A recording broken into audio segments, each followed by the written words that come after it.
Eh. Tasut-tusul ngayon dito sa may Sapote. Ayan. Dito sa dating tindahan ng gulay, ang parking ng mga motor.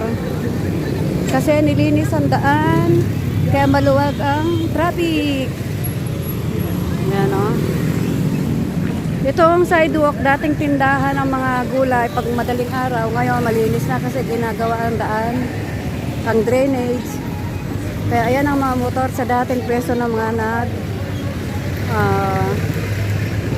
yan yung mga nakapwesto sa daan. Ayan, ayan. Ito na po sitwasyon ngayon dito sa may Sapote. Nakapambili na kami.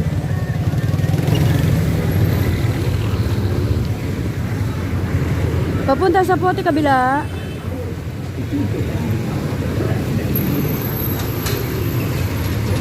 Ito ang tapat ng Sapote Public Market. Ito labas lang ito. Andun ang daan yung merong tarpaulin na yon, yung tent, papasok doon ng pinakadaan papuntang loob ng palengke mismo. O, ito lang sa may highway lang, yung parang pinakalumang palengke.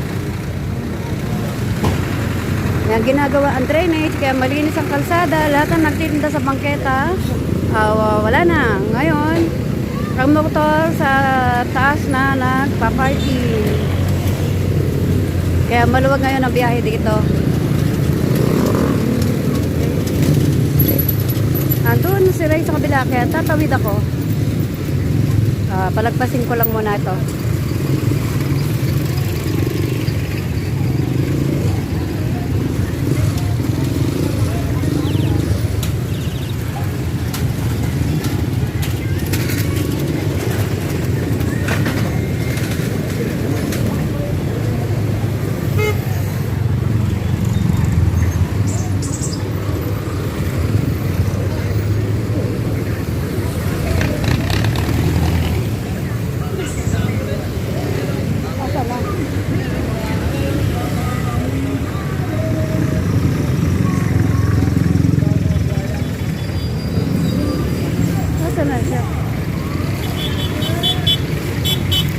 Hindi tayo makadaan.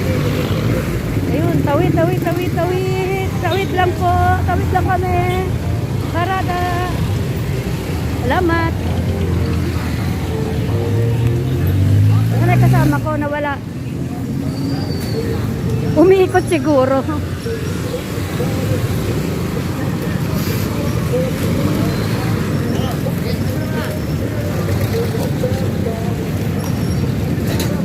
Umikot siguro. Wala. Wala yata ang traffic light. Ano, kumbaga nagmamando lang yung may nagta-traffic lang doon. Ayun. Igo-go ba niya o hindi? Eh kasi puno na tayo ng traffic na tayo dito. Yun. Na. Malamang traffic doon sa galing ng Imus.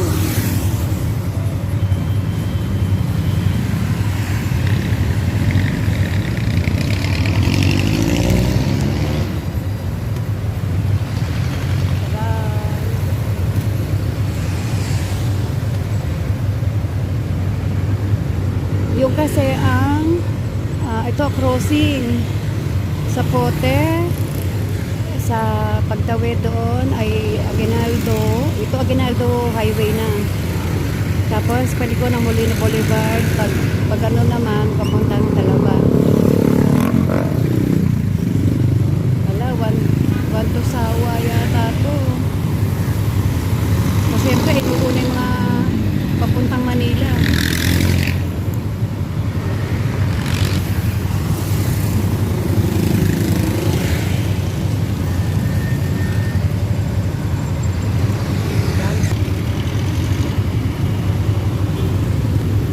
Motor na. Akala ko lalagpas tayo dito ng walang batang namamalimos. Ayun o, mayroon pa rin.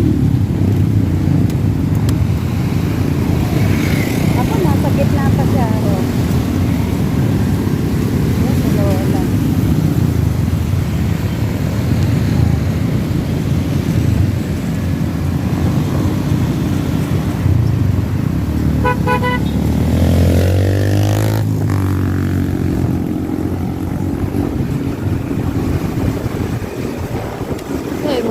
Bye-bye.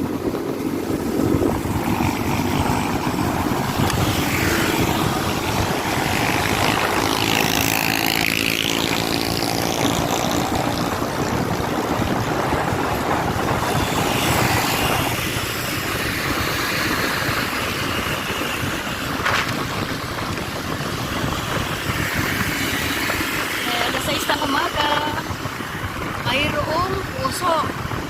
Kaya merong sampat, malamig ang panahon.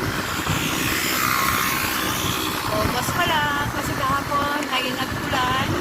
Siguro epektado ng bagyo, kaya malamig. Apa? Epek pa ng yung ulan-ulan kahapon, kaya malamig ang panahon. Kasi malulang pa ang langit, oh.